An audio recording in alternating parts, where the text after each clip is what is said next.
Awesome.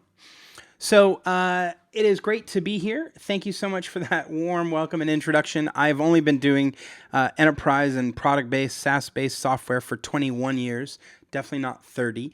But over the 21 years, I will tell you that when we first started, it was one of our startups, and we sat around a room talking about what should we price our product, and we had no clue, right? We had no idea what we could do. And so we did what everybody does, right? I'm guessing you've done this too. You look left, you look right, right? You look at who's my competitor on one side, who's my competitor on the other side, what are they charging? I'll just charge like them. And of course, what you're doing is you're copying someone else's pricing without necessarily copying their infrastructure, their approach, their advantages. And so you can quickly discover that your pricing is wrong or that you're losing money in a business simply because you were copying someone else's pricing. So in that scenario, what turned out, right, in my first startup was we priced the product, we sold it 20, 30 times, and these were enterprise customers. So those are good sales, right? You're very happy. And then we started servicing the clients and started, spending money to take care of our clients and discovered we were losing money. And we had to change pricing, not because we read it in a really great textbook or not because we listened to a seminar, but because frankly, we were going to go out of business. These days, they call it a pivot. In those days, we called it dying or figuring out what you got to do to not die. And so our first effort was to figure out, how do we price this correctly? What we came upon and what I've spent the last 20 years working through is a practical approach to what's known as value-based pricing. And I got to tell you, value-based pricing is hard. So when people pricing in general is hard. And when people talk about pricing, and especially if they're going to talk about value-based pricing, part of what happens is they end up making it sound like, well, just charge what you're worth, right? And charging what you're worth is a challenge because you're not sure what you're worth, right? And more importantly, when you first get started, there's a good chance you're worth a lot less than other people doing your stuff, right? So here's my first quote. I know that when Corey and I started planning this, we talked about 5 things, and I realized that there are 7 things that I say often about value-based pricing, and so I thought I would give you the 7 quotes. Here are the 7 things I say all the time, and one of them is that you'll become more valuable over time, that time will do its work, and your expertise, your experience will become more valuable over time. And so your pricing should increase over time. Now, this, of course, makes value-based pricing difficult at the beginning because, if you're looking at someone who's done something for 3 years straight, right? If they've rolled out some really clean websites 3 years in a row, maybe they're doing 50 a year. They've done 150 websites. And so they're charging $3,000, $5,000, $8,000 a website. And you're stepping into it and you're going, hey, well, if I should charge $3,000, I was thinking of charging $500, but if I should charge $3,000, I'm just going to do it. I'm going to do it because I'm worth it. You're like, well, you're actually not worth it. When you first start, you're not worth $3,000. You may be worth $500 or worth $100. And so the trick is value-based pricing is difficult because we don't know what we're worth, and our worth changes over time. And more importantly, ask anyone what they're worth. And what you'll discover is that's a creepy place where all our insecurities come up, right? It's uncomfortable. We cringe, right? Because someone says, well, what's it going to take? And you immediately start thinking about cost-based pricing, which is how many hours. But cost-based pricing falls apart after that first couple projects or after that first year of work, because cost-based pricing doesn't align you with your customer, right? Your customer wants all your experience and expertise, right? Your customer wants that and is willing to pay for it. And yet, the more experience you have, the more expertise you have, the shorter it takes you. So now your pricing's going down. That doesn't align well with you, which gets us to my second point, right? Which is your experience, right, is going to save clients money. And I'm not just talking about like if you're like a super awesome expert. I'm saying even if you've done 4 projects, those 4 projects you've probably made tons of mistakes. And if you've made those mistakes, you now know better. And if you know better, when your customer shows up to ask you a question, you can say, are you sure you want to do that? And you're going to protect them. And when you protect them, you're saving them wasted money. I discovered this years ago. Some of you may be too young to remember, but there was this technology that was all over the web called Flash. And one of the things that people initially didn't pay attention to was the fact that if you put your whole website into a Flash site, there was no way for Google to collect that data of what your website said anymore.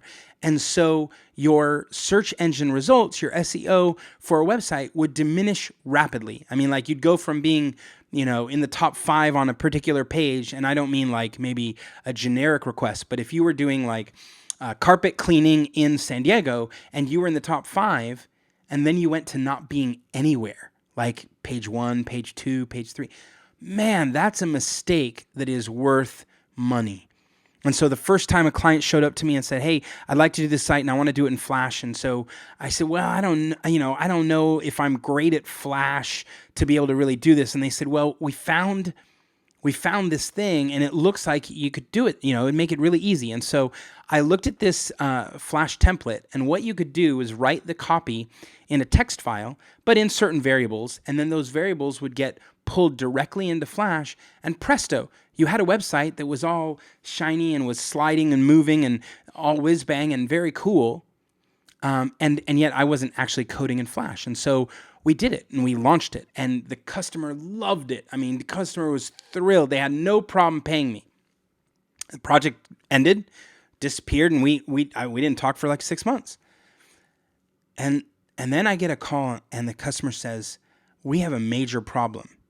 Now, I don't know if you've ever been in those situations where someone says the word we and your first reaction is think, we? Who's we? Right? Like I did this project. I'm finished. I got paid. I'm moving on. I got other clients, right? But I remember hearing the we and going, what are they talking about?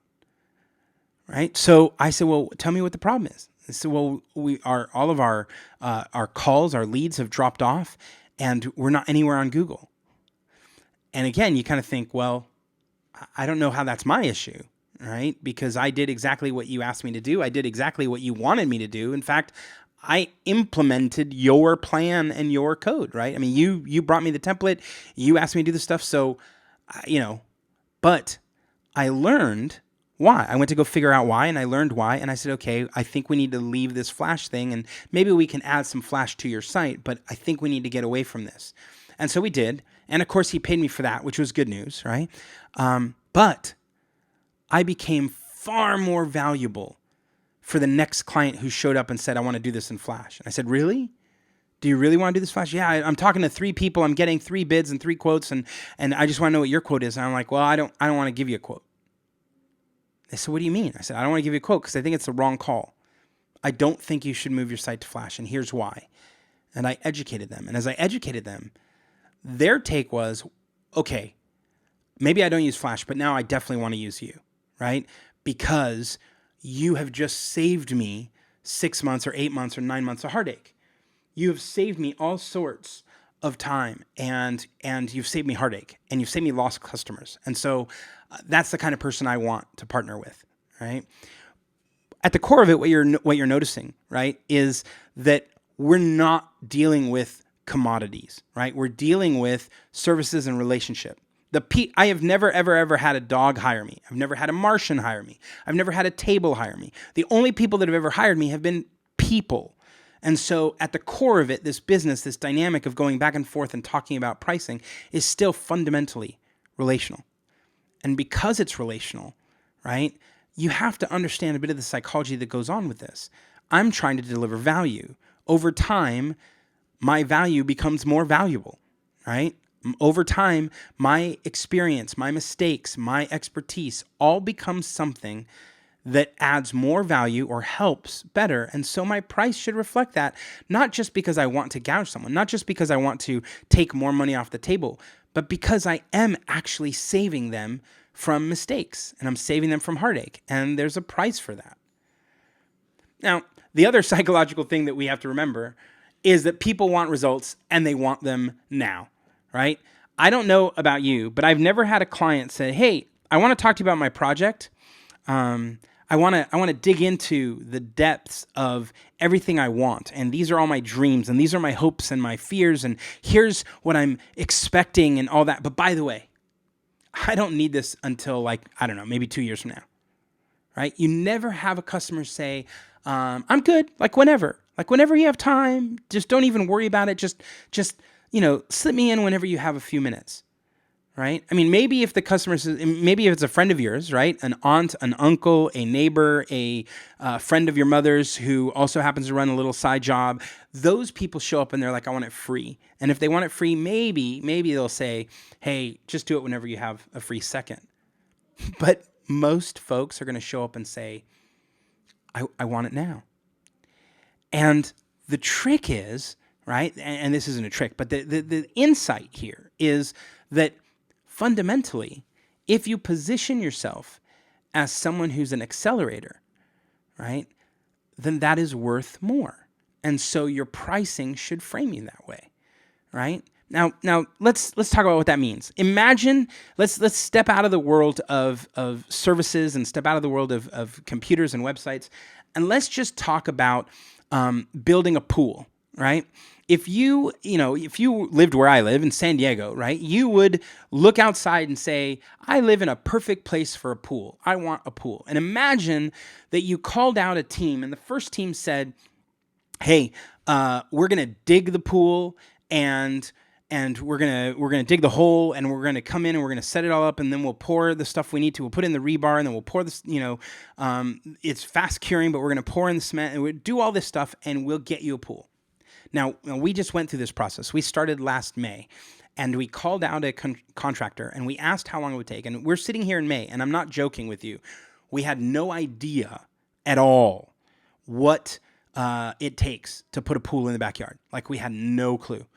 And so my wife looked at the guy and said, "Okay, so if we say yes and we sign this paper and we start today, can we swim by June?" Now, she meant the very next month, right? She didn't mean like June of the next year. But she had no clue. She was like, and they smiled, right? And they said, "No, you probably wouldn't be able to swim until October." Well, for us, it turned out to be January. Now, thank God we live in San Diego, where a little bit of heating and you can actually still swim in January. But you can imagine the thoughts, the feelings, the emotion attached to the fact that here we are in May asking for someone to dig a pool, and we're thinking, you dig it, you pour it, you set it, and we're done. Can we swim next month? Maybe July, right? I mean, maybe a good part of the summer. And they're looking at you like, no, it takes time. And we have to coordinate with the people doing the landscaping and everything else. And there's so much to do. Now imagine, right? And so they gave us a price tag, right? And they gave us a price tag that befits building in California. So you kind of go, "Ugh, I don't like that, but it is what it is." Now imagine if I called someone else who came in and they said, "Well, it's a special polymer, it's a kind of a heavy plastic or whatever, but we have a way to come in and dig a hole in one day and drop in a prefabricated in-ground pool, but it's a plexiglass thing, and we're going to drop it in, and you're going to have the pool ready to go. Like, we can finish filling it up with water and have you swimming in 3 weeks." Now, at that point, right, I'm not thinking, "Oh my gosh, if it's only 3 weeks worth of work and the other guy was going to be 3 months of work, this has to be way cheaper." Right? There's nothing in me that thinks if they're going to spend less time, it's going to be cheaper. Instead, I think if they're going to accelerate my dreams, it's probably going to cost me more. There's probably a tax associated with me accelerating to the point where my whole family's happy, right? And so immediately I start asking, right? Now, sometimes that price is so much higher that you go, "Nah, it's not worth that much. Let's just wait," right? If we had known that it was going to go from May until January, I probably would have paid, right? But instead we thought it'll go October, but maybe there's a chance they can fit it into September. Well, it turned out to take a lot longer than that. But my point is, every one of us, right? Whether it's an addition on your home, whether it's the remodeling of your kitchen, whether it's putting in a pool in the backyard, or even if it's fixing your car.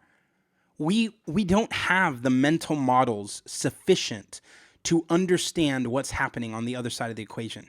We don't know what it takes to do those things if that's not our business.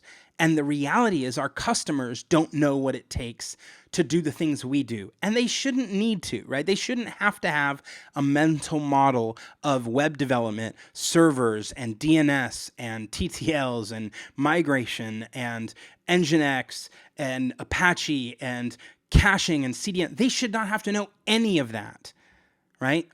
All we want to be able to do is say, listen, I have a tool set, I have a framework, I have an approach, I have this that can help speed this up. I charge a premium for that, right? But my benefit is that I can get started pretty quickly here and will be done sooner, right? When you bring your expertise, when you bring your particular sets of tools and processes to the table and you frame yourself as an accelerator, you can align your price with the customer's hopes and dreams. You can align it with their values, and you can drive a better price point than if you're just talking about cost plus. Hopefully that makes sense. Let's step you into the next thing that I say all the time about value-based pricing, and that is that you only want to put a price in front of a client when you fully understand. And if I were to stop right there, if I were to stop and ask you without looking at the screen or assuming that you hadn't seen the screen, if I asked you to fill in the blank, only put a price in front of a client when you fully understand blank, most of us would fill in the blank with, you understand the technical details. Most of us would understand, you understand the scope. We would say, you understand the full scope of the work, right? And this is a classic mistake we all make. We sit here. In fact, I don't know if you do this, right? I'm going to hope you don't, but I'm guessing a few of you do. I know I do it. When someone starts talking to me, right? When someone starts telling me what they want, do you start recomposing their request in the form of the components of your answer? Let me give you an example. Someone starts talking and they're saying, well, I have this website and we sell tours all throughout Hawaii, and these tours, I need, I need special places. I don't know if you call them a microsite or whatever, but I need special places on the website for each different island in Hawaii. And you're thinking, okay, those could be page templates. I could definitely do it that way. I could also create a custom post type. It depends, though. I'm thinking that the tours are going to be custom post type. And do you do that, right? You start addressing what you believe is the solution before you've even finished hearing the problem. But on top of that, the solution, and you're moving straight to implementation.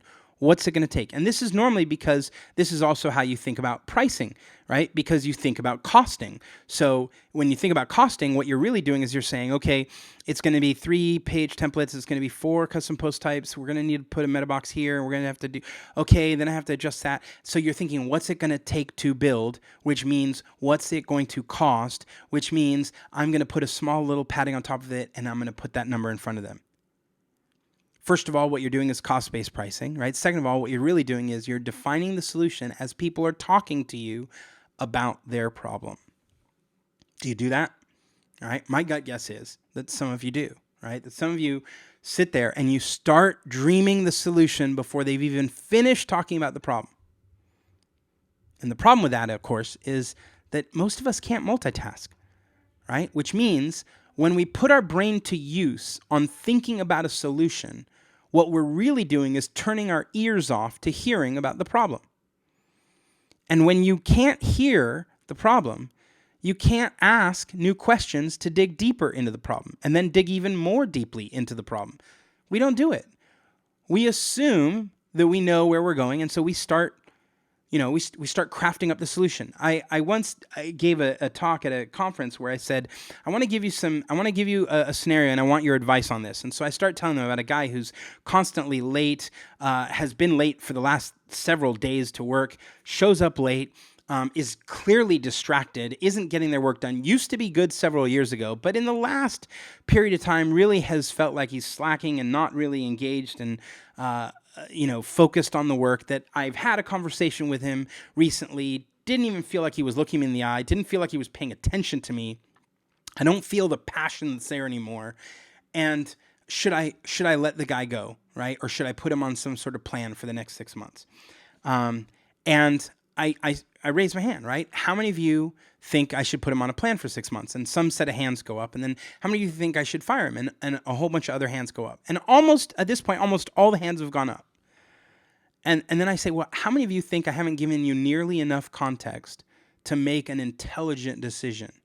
At which point everyone's feeling bad because they're like, well, if I knew that was an option, I probably would have raised my hand then and not the other first two, but now I look like I jumped the gun. And yet, isn't that what we all do, right? We jump the gun. We hear a little bit of data and we think, I know the answer. When you're listening to a client talk about their problem, this is not the time to demonstrate your intelligence by talking. This is the time to demonstrate your intelligence by listening. A better question, a really great question, a nuanced and insightful question will suggest your expertise or your experience far better than you starting to run at the solution. And the reason for that, of course, is it says you're listening, it says you're paying attention, and it says you know something about that space. So when someone starts talking to me about, if I have a website, it's for Hawaiian tours, and I need little microsites or sections of the site to just be dedicated to each island so people can navigate that way. And my response is, well, great. I fully understand why people would want to navigate your tours by location, because some people only go to one island. I get that. There are other people that may care more about, in terms of their decision matrix, by pricing. So do you also need a quick selection to get to tours under $100, tours under $200, etc.? Oh, yeah, that would be great. Well, do you also need something that is by multi-island passes or multi-island tours or excursions that jump between two islands, especially the common islands that might be connected? Oh, yeah, that would be fantastic. And I'm asking questions. Now, I'm not trying to increase scope. I'm trying to understand who they're dealing with, what they're doing, right? Who's their target customer? I may also ask, well, do you have partners that publish tours on your site? Are you going to need a way for them to build their own tours on the site? Well, yeah, totally, right? Which, by the way, many of us listening at the first part of that conversation with the client would think, oh, I know what to build. And then when you hear I need third-party players to build tours on the site automatically, you notice how a single question can radically shift what you think you ought to build. And notice you're still doing the same thing, right? You're still jumping to the, what am I building? What am I building? What am I building? When you should be doing, are there any other angles of questions I should be asking? And can you tell me why you're building this? Do you have something already? Do you not have something? What's going on? Right? Imagine if you went through this whole thing and you felt like, okay, I know what I'm pitching, and you get ready to start pitching, and then you ask, why are you doing this? Right? What is it you don't like about your current solution? And they tell you, well, the problem we're having is we have a lot of people who are impaired, visually impaired, hearing impaired, they're impaired in some way, and we need to let them get this content better, and we also need to be able to craft and highlight which of the tours are accessible for them. And all of a sudden you're thinking, wait a minute, I didn't even think about screen readers. I didn't even think about ways to interact with this content for visually impaired. I don't know if I have to create a black and white version, high contrast. There's tons of things you didn't think about. And you're going to, if you put a quote in front of someone and they say yes, and then they say, well, I assumed you understood this, you're going to get upset. You're going to yell at a customer, right? And they're going to be looking at you like, I thought you were the professional, right? Isn't it your job to ask me the questions? Isn't it your job to do this? Now, here's the other beautiful thing.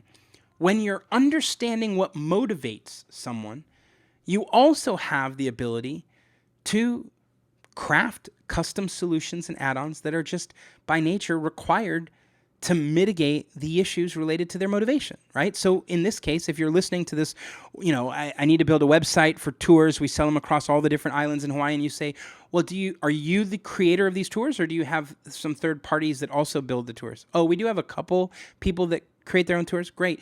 Are you typing that in, or do you want to give them the chance to do it? Well, normally we are, but Could they type it in? Well, we could. It would be a separate another component, but we could build that so that they could, and you could then approve it or not approve it. Oh God, yeah, I love that. Right? Okay. Well, that's a separate add-on, but I'm going to put it in. I'm going to put it in the offer here, right? So that you can look at that. Which brings us right to the next thing I say all the time, right? When it comes to value-based pricing, is never put a single option or price in front of your prospect, right? Don't do it because it says you don't fully understand the world they're living in. It says you haven't done your full homework. It says you're not fully attuned to the full gamut of the ways in which you can deliver value and service your customer. When we got ready to build the pool in the backyard, I said, what I want a waterfall.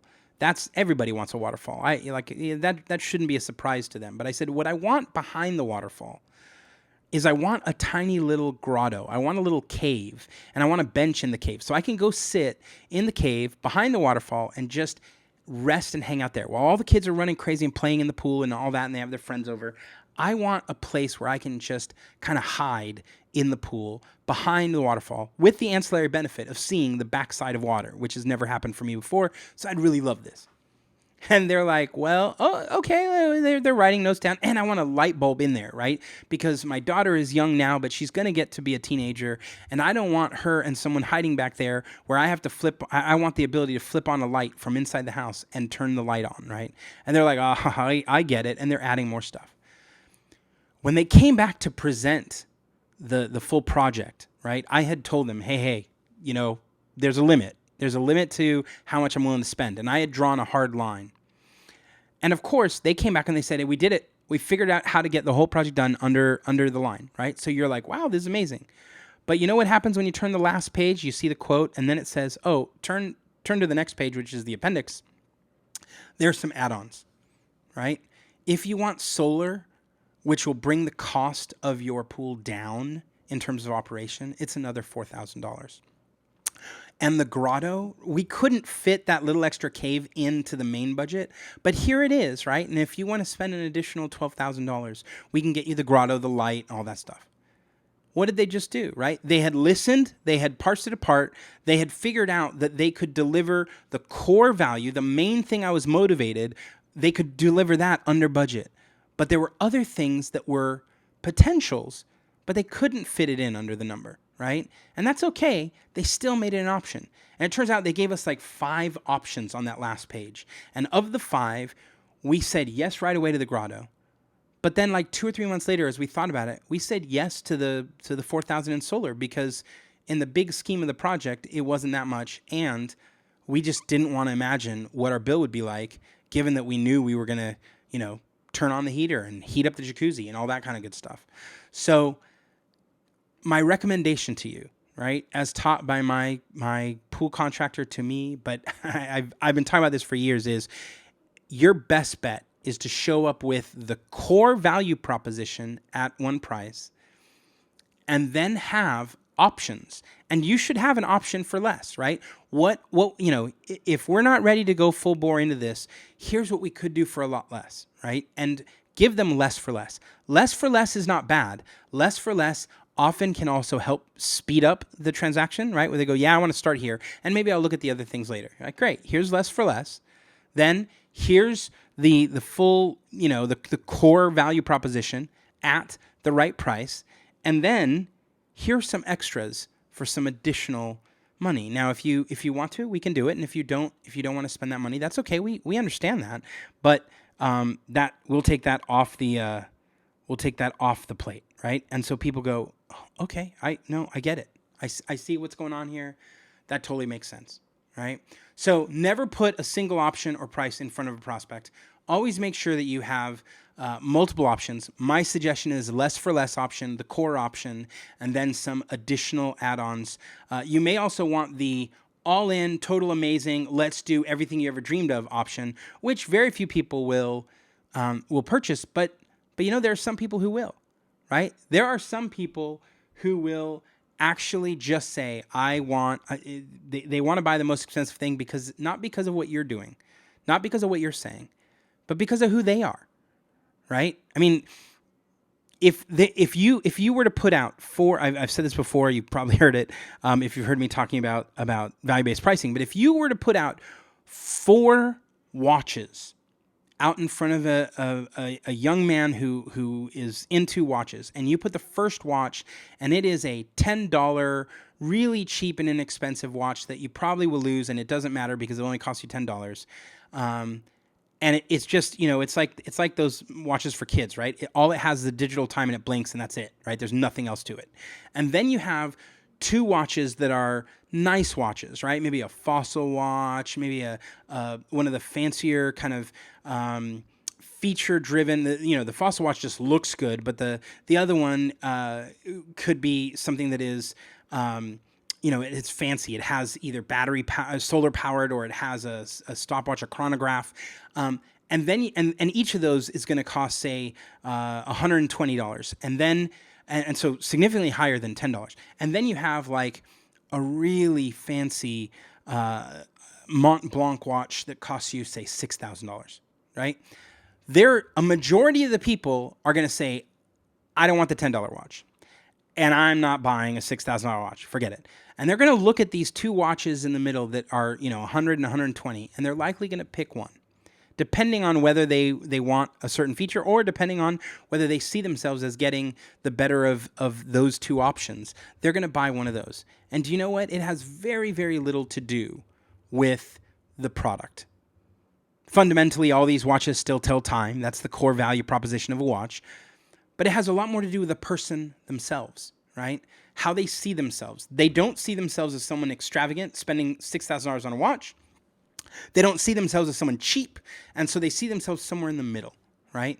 When you present three options, right, you are letting people say something about themselves more than they're saying just about your product. They're saying, I'm not the cheap guy, I'm not the extravagant guy, I'm the middle of the road, safe bet, this looks like a good value, buy, right? But they're saying something about themselves. They're not saying anything about you.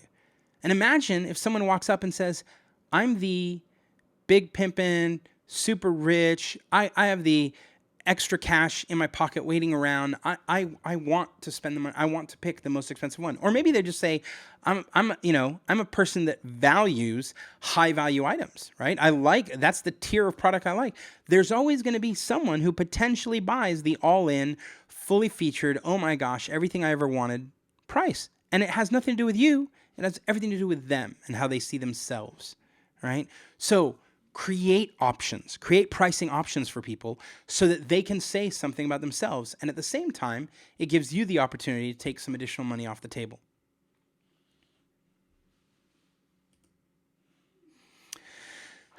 This is one of my last ones, and I'll tell you, it is it is maybe the hardest, right?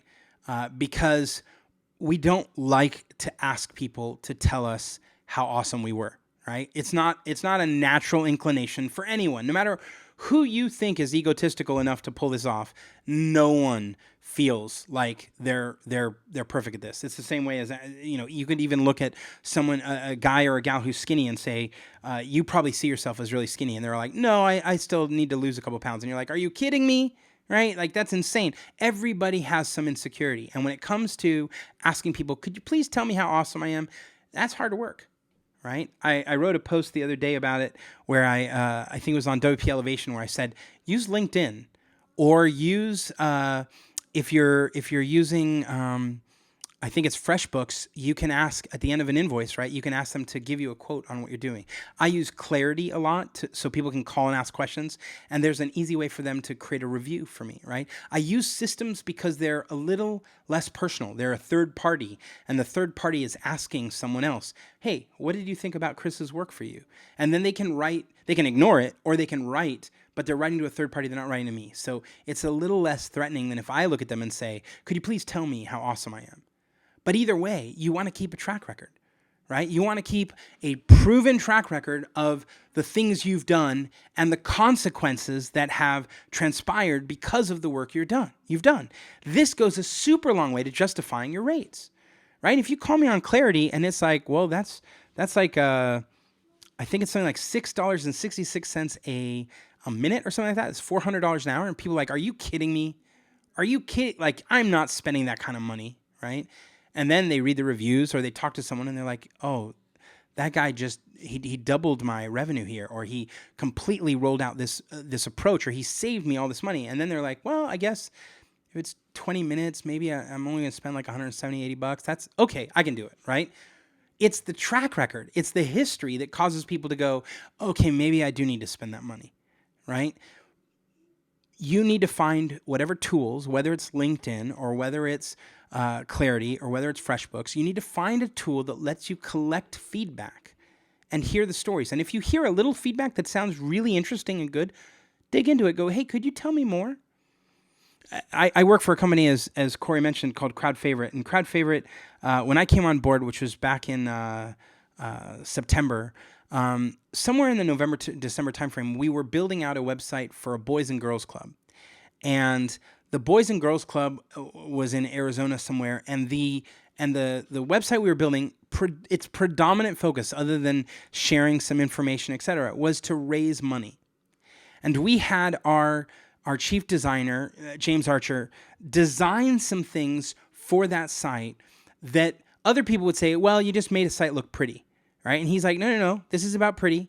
Design is a discipline, just like software engineering, and there are some very specific dynamics that we're trying to deal with. We're problem solving using design as its language, but we are problem solving, and one of the problems we're solving is how do we drive people to donate?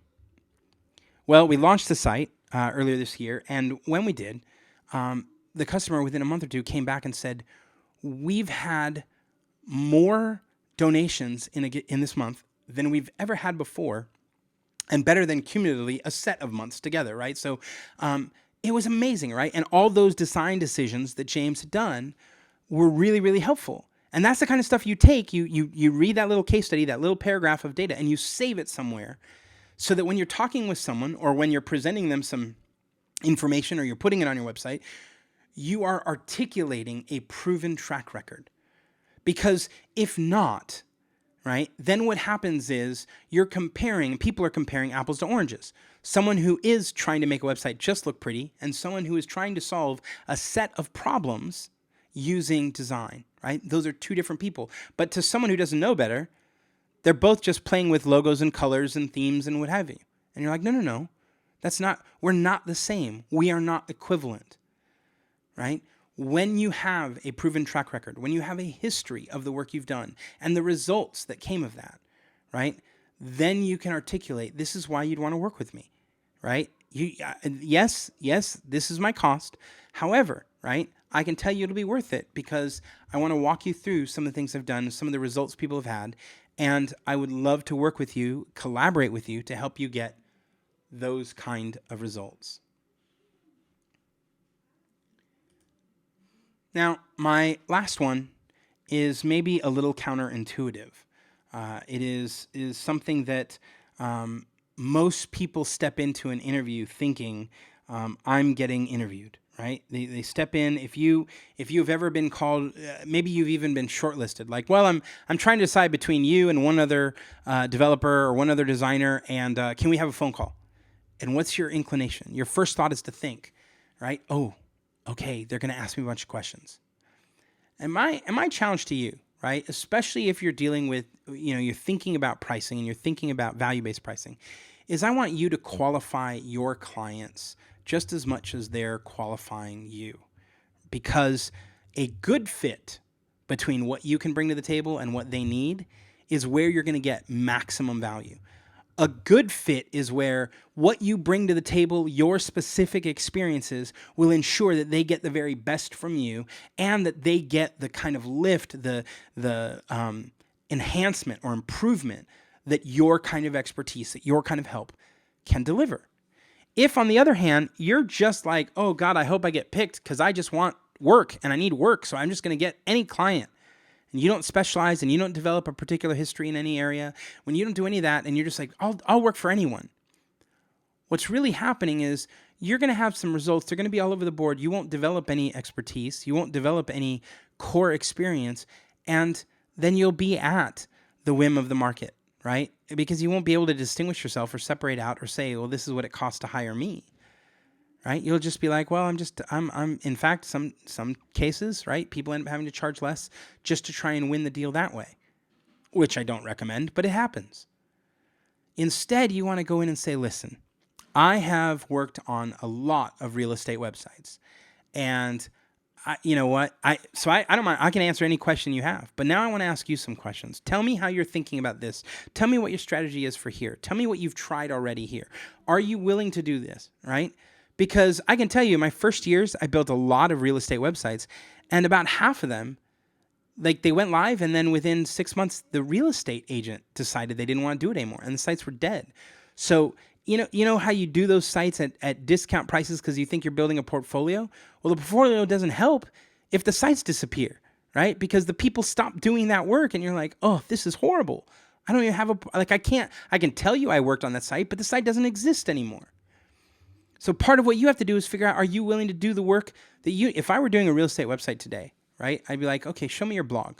What do you mean my blog? Show me where you've been blogging for a year or 2 years. Show me that you've developed a community of people around you. Show me that you understand the neighborhood and the specific areas you're going. Show me these things. I want to understand what you're doing, and I want to come alongside that and enhance it.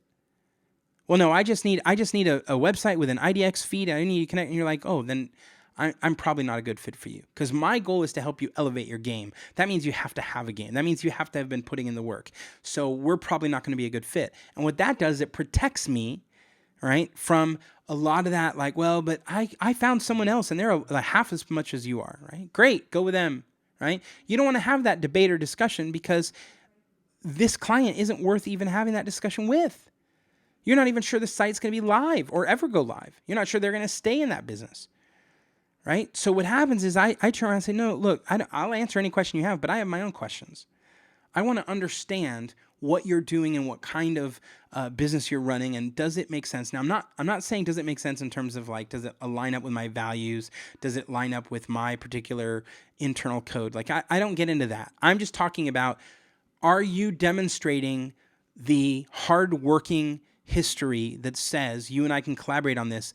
And if I give you the right tools, you're going to apply the hard work pressure to it. And then the result is going to be something we co-created. The result is going to be something you can be proud of, but I can be proud of too. And I can point to you and say, here's my proven track record. And if that's not a good fit, then my good pricing for you is probably not going to make any sense anyway, right? So I want to work with people who are hard workers. I want to work with people who are diligent. I want to work with people who are experienced at some level. I don't mind educating on some things, but on others, I don't plan to do all the education, right? Because at the core of it, I'm charging a premium for being able to deliver a ton of value, right? And to be a ton of value means I have to come in, listen to something, ask some questions, and be able to say, no, don't do that. And here's why I don't recommend you do that. Corey mentioned earlier today, we did a call, right? And so you get on these coaching calls with people, and my job in those calls is to protect you from your inclinations, right? Because your default inclination, if it's not proven, if it doesn't have a historical track record, your default inclination may be wrong, right? People say, well, I'm just going to go with my gut. Well, your gut is untrained. Having an untrained gut doesn't help you at all. And so because I've done it several times and you haven't done it yet once, your gut is going to say one thing and I'm going to say, I don't recommend that. I would recommend this. Here's what might happen if you go down that way, right? But I'm only going to do that with a client who is willing to listen. I'm only going to do that with a client who is willing to say, I want to be challenged. I want to hear what you have to say, and I want to adjust the project as it sees fit. So I don't work with clients who are more like, well, I need you to do this. I need you to do this. Tell me this. I need you to come into this conversation with me and my partner, and I need you to take my side. Right? You're like, no, I need to qualify my clients, right? As much as I want to charge them a premium because I'm adding value, I need to make sure I'm picking the right clients to work with. At the end of the day, right? John Dewey may have said this best, right? He said, a problem well defined is a problem half solved, right? Most of the time, what you discover is that when people are struggling around the pricing dynamic, it's because they haven't articulated what they're really trying to solve, right? The problem, right, is that we're not defining what the problem is, right? So we sit here saying, well, I think my issue is I want to make more money. Well, what does that mean? I want to make more money, right? I want to make more money is a result. It's not, you haven't defined the problem, right? More often than not, what I tell people, if you want to charge a premium, you're first going to have to develop experience in a space, right? That means you need to niche down. You need to focus on a target so that you can say, I want to be able to help real estate agents maximize the potential of their websites to drive as many leads as possible, or to double the leads they're getting from their website today. Oh, now you have, and so you start focusing, you start figuring out, you start learning, you start doing these projects one after another after another. And the more you do it, right, the more you develop the experience and the expertise that lets you say, I know what it takes to drive greater amounts of leads from your real estate website. I've been doing this. I have a proven track record, and that's why you're going to pay me twice the going rate compared to what someone else is charging. Because I'm going to accelerate your business. I'm going to accelerate your lead generation capability. And people go, I'm willing to spend for that, right? But if you call up and say, hi, I'd like to help you redesign your website because I have a really good design aesthetic, and you're like, you mean you're going to make it look pretty, right? I'm not going to pay for that. I'm definitely not going to pay a premium for that, right? So part of the issue is you got to define the problem the right way. Those are the things that I talk about a lot when I talk about value-based pricing. As Corey mentioned at the beginning, I'm the CTO and chief strategist at a company called Crowd Favorite, where we do enterprise work in the WordPress space for Fortune 500, large organizations like that. You can find me on Twitter at Chris Lemma, and I blog almost daily over at chrislemma.com. The last week I was traveling a lot, and this whole month it looks like there's a lot of travel, so I don't know that I'm going to write every single day. But with that, I will end the presentation, and I think, Corey, you have potentially some questions that you've been gathering or comments you've been gathering that we want to talk about.